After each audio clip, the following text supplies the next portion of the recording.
Magandang umaga po muna sa inyo, tanghali, hapon, gabi, at madaling araw po sa ating lahat. Sana po nasa maayos po tayong kalagayan. Mag-umpisa na po tayo mga tambay, magkomento na po tayo. Ito po, komentuhan po natin ang mga pahayag po ni Bongit na tinatawag din pong bangag ng kanyang ate na si Amy Marcos, si Senadora Amy Marcos.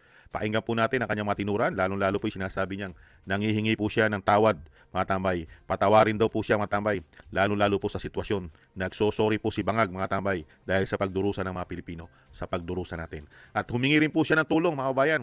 Humingi rin po siya ng tulong para daw po labanan ang fake news. Humingi siya ng tulong sa mainstream media, mga kabayan. Unbelievable. At syempre, pakinggan din po natin ang pahayag naman ng ating Vice President kung anong klase itong humihingi ng tawad at yung humihingi ng tulong sa fake news, mga tambay, sa mainstream media. Umpisahan po na muna natin si Bongit na tinatawag na bangag ng kanyang ate. Pakinggan po natin.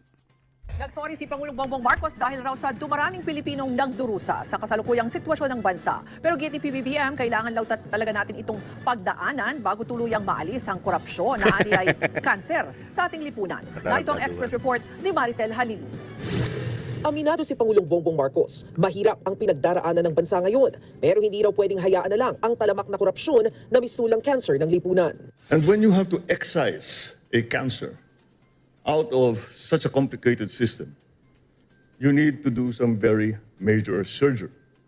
And to do that, and when you do that, you will bleed. And that is what we had to go through. We had to go through that. Sa fellowship sa Malacanang kagabi, sinabi ng Pangulo na nakakalungkot na ang taong bayan ang nahihirapan dahil sa mga nangyayari ngayon. I'm sorry that the people suffered because of it, but it had to be done. Otherwise, we would do things the same way that we have always done, that the things that we have discovered that have been being done for the last 3 decades will just continue. Pagtitiyak ng Pangulo, malinaw sa administrasyon kung ano ang kailangan nilang gawin. So it's not as if we are lost and we do not know what we are going to do. We know what we are going to do. We know what we are doing.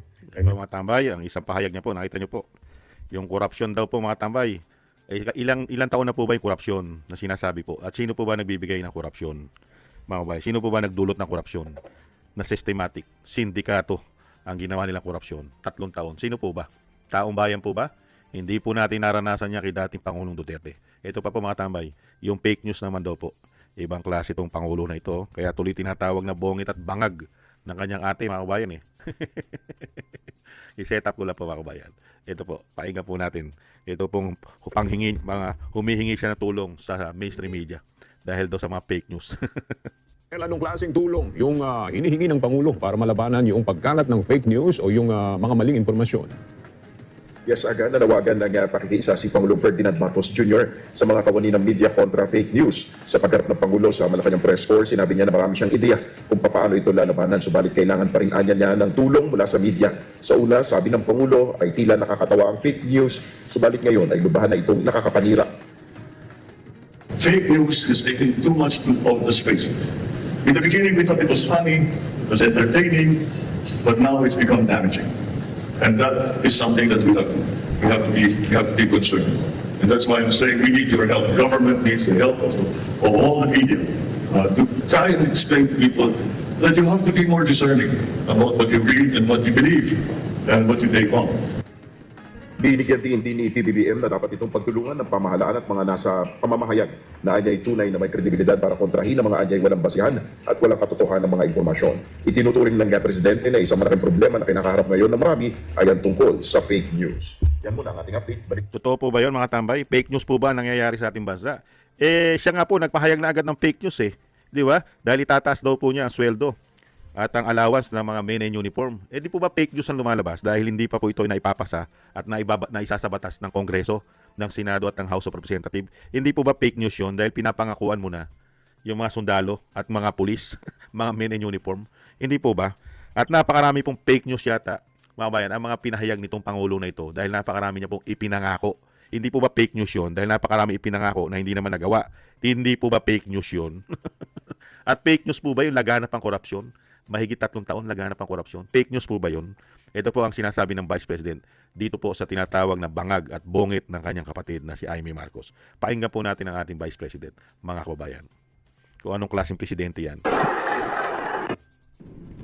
Diyos ko, akala mo ba yung presidente natin nagtatrabaho? Hindi nagtatanong yun at all. Hindi swear to the flag. Si BBM, hindi yan siya. Nagtatanong ng trabaho at all. Kaya napansin niyo ba, walang direksyon yung governance at walang direksyon ng iba't ibang departamento. Bakit? Kasi he doesn't give he doesn't command.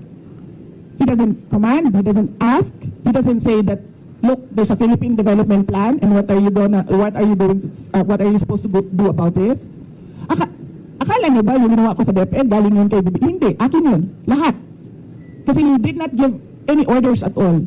So pag upo ko doon, sabi ko sa mga kasamahan ko, sa mga USEC at ASEC, I think this is our show. Kasi walang participation at all ang Pangulo. So gagawin na lang natin kung ano yung dapat na gawin para sa edukasyon dito sa ating bayan. So we created the Matatag Agenda, we followed through with the Matatag Curriculum, at unfortunately hindi kami natapos kasi yun nga, nag-decide ako na I don't deserve the attacks that were thrown at me by the administration. Kasi ako na nga lang siguro yung kaisa-isa dong nag-deliver para sa cabinet ni BBM. Tapos ganoon pa yung gagawin nila sa akin. Yan po mga tambay. Nakita niyo po ang sinabi ng Vice President. Mabayan kung anong klase po na presidente si Bonget. Bonget na tinatawag kong bangag. Wala po siyang pakialam. Coordination. Wala po siya. Wala po siya pakialam sa mga gabinete niya. Kaya nga po nagkandaleche-leche ang ating bansa. Naging kurap po. Halos lahat po ay naging magnanakaw po umano ang gobyerno ng binagoong Pilipinas. Hindi po ba? Dahil nga po ganyang klase siya maglingkod. Walang pakialam. Kaya nga po nakita nyo po, grabe ang pagnanakaw sa House of Representatives. Wala siyang pakialam eh. Umano, ganun din po sa Senado. Talamak din po ang korupsyon. Wala siyang pakialam eh. Bahala kayo. Hindi po ba? Ganun din po sa LGUs. Wala rin po siyang pakialam sa LGUs. Hindi po ba? Kaya talamak din po ang korupsyon. Kaya nga po ang binagawang Pilipinas, di ba? Pinagharian po ng napakarami pong magnanakaw, umano. Di ba? Mga kawatan, mga sinungaling, at mangbubudol. Nagsama-sama na po ang mga hayop na yan, demonyo na yan, umano. Hindi po ba? At mayroon pang pinuno na bibisyo na pulburon. Hindi po ba? Kaya nga po ngayon, paano mo paniniwalaan yung presidente na yan? Hindi ba? Lalo-lalo yung korupsyon na sinasabi niya. At humihingi pa ng tawad. Humihingi po ng sorry sa mga Pilipino dahil nagkaganito. At tayo ang nalagay po sa kahirapan at nagsasakripisyo po sa presidente na walang alam umano. Walang pakialam. Hindi po ba? At yung sinasabi niyang korupsyon ay ito'y sakit na cancer na. Eh sino po ba nagbibigay ng cancer at sakit na korupsyon? Di ba sila? Eh siya nga yung tinutumbok na ulo, kasama yung pinsan niya, yung anak niya, asawa niya, yung kay Saldico. Di ba siya nga? Kumukolekta siya, bilyong-bilyong piso. Di po ba? Dinideliveran ng mali-maleta. Di po ba? Tapos ngayon, kakausapin mo pa ang media para labanan ang fake news. Sino po ba ang mga nagpapakalat ng fake news? Hindi po ba kauna-unahan ng Malacanang? Umano? Di ba nahandyan yung garbage in, garbage out? Hindi ba puro fake news yan? Halos ang pinagsasabi niyan. Umano? Lalo-lalo ang media. Di po ba? Di po ba fake news ang media? Umano? Bakit? Eh hindi nga nakakita na korupsyon ng gobyerno yan eh. Hindi po ba? Never nagbabalita po at kinukundina ang malawa ang korupsyon ng administrasyon ni BBM. At never po nilang binabatikos at binabanatan si Bonget at si Tamba. Hindi po ba? Hahapyawan lang po nila yan. Koonting-koonti. Pagkatapos ng hapyawan nila, babalik na naman po sila sa mga Duterte. Yan po mga hinayopak na yan. Hindi po ba? Kaya dito po mga tambay, ano ang mapapala ng mga Pilipino sa mga ganitong klaseng gobyerno at ganyang klaseng leader? Puro salita. 3 taon pong puro salita. Puro po salita. Pangako. Gagawin. Tulungan. Kahit anong tulong ang gawin mo sa ganyang gobyerno kung yan ay bangag at gumagamit ng pulburon. Hindi po ba? Mas makakatulong kayo kung kayo ay titigil na. Lubayan nyo na. Maawa naman kayo sa Pilipino. Sobra-sobra na mga pinagnanakaw nyo, mga hayop kayo. Hindi po ba? Grabe na po pinagnanakaw nyo sa pera ng taong bayan. Ibinaon nyo pa kami sa utang. Pinahirapan nyo pa kami. Lalo-lalo sa bilihin, pinagkakitaan nyo pa ang aming mga pangunahing pangangailangan. Hindi po ba? Pagkain, pinagkakitaan nyo pa kami. Ibang klase kayong gobyerno kayo. Mga wala kayong konsensya, mga hindot kayo. Hindi po ba? May konsyensya pa ba yung tao na yan? Yung mga tao na yan, yung mga sinasabing mga kapita-pitagan na yan, mga hindot na yan, mga mukhang pera, mga ganid at sakim, gahaman, hindi kaya? Kaya dito pa mga kababayan, lahat po ng pinapatukuyan, pinapahayag ni Bongit, mga kababayan, yan po ay magdadaan lang sa isang tainga ng taong bayan at ilalabas na sa kabila dahil wala naman po nakikitang pruweba na ginagawa niya at wala naman pong solusyon. Una-una, ang problema po ay nasa kanya. Nasa kanya po talaga ang problema dahil mismo yan ang sinasabi ng ating Vice President. Hindi marunong maging presidente yan. Walang pakialam yan. Hindi marunong maging leader. Kaya nga kurap ang gobyerno niya. Dahil nga po wala siyang pakialam sa mga departamento na hinahawakan niya. At lalong-lalong wala siyang kamay na bakal. Lalong-lalo yung korupsyon na sinasabi niya. May kamay na bakal ba siya? Di po ba wala? Dahil nga po, isa siya ron sa pinagbibintangan na hari ng magnanakaw sa ating bansa ayon kay Saldico. Kaya nga po yung bakal na sinasabi ng ating mga kababayan, kay dating Pangulong Duterte lang nangyari yon, yung kamay na bakal. Di po ba natakot sila magnakaw?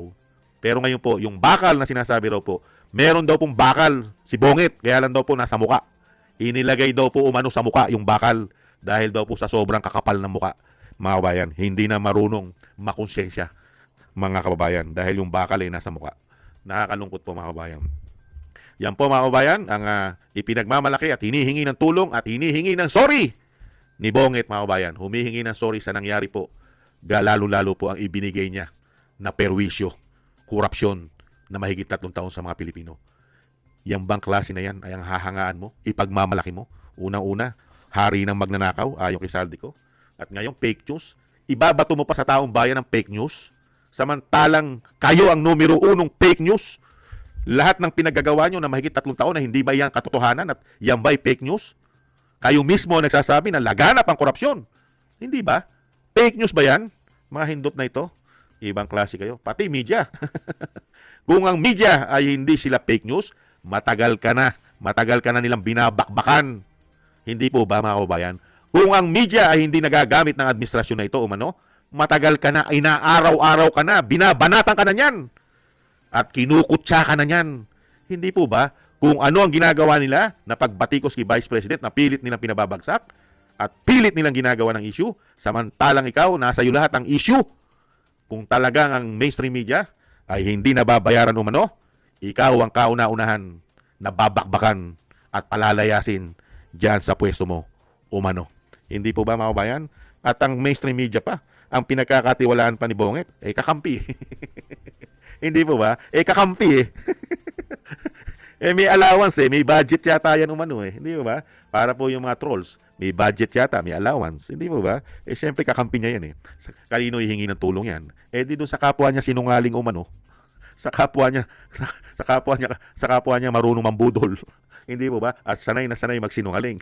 Doon po hihingi ng tulong yan. Yung kabalat niya. Hindi ba? Ganun po yun Maraming salamat po mga tambay sa nagusto po natin tambayang makabayan sa YouTube at TikTok. At ganun din po sa mga subscribers po natin, sa mga nagbibigay po ng tulong at sa mga nagko-comment, like, share, subscribe. Maraming salamat po sa inyo. Shoutout po sa inyo lahat mga kababayan. Ingat-ingat po kayo. At syempre po yung dasal at panalangin po natin na tayo pong lahat, ating buong sambahanan at ang pamilya Duterte, tayo po ay maingatan sa kapahamakan. Mailayo po tayo sa kapahamakan. At syempre po, yung kaligtasan po at maduktungan pa po ang buhay at kalakasan ng ating dating Pangulong Duterte. At makalabas na po siya sa lalo mabilis, mga kababayan. Thank you po mga kababayan. Ingat-ingat po tayo. Tis-tis lang po mga kababayan. Tis-tis lang po. Hindi naman po sila forever dyan sa kanilang kinalalagyan. At pag ang Vice President Sara Duterte na po naging Pangulo, makikita na po natin kung sino ang mga magnanakaw. Nakahilera na po yan. Nakahilera na po lahat yan. Magmula po sa puno hanggang sa baba ay makikita po natin na yan po lahat ay nililitis at pinasusuka ang mga ninakaw nila. Hindi po ba? Paalam. Ingat-ingat po. Bye-bye.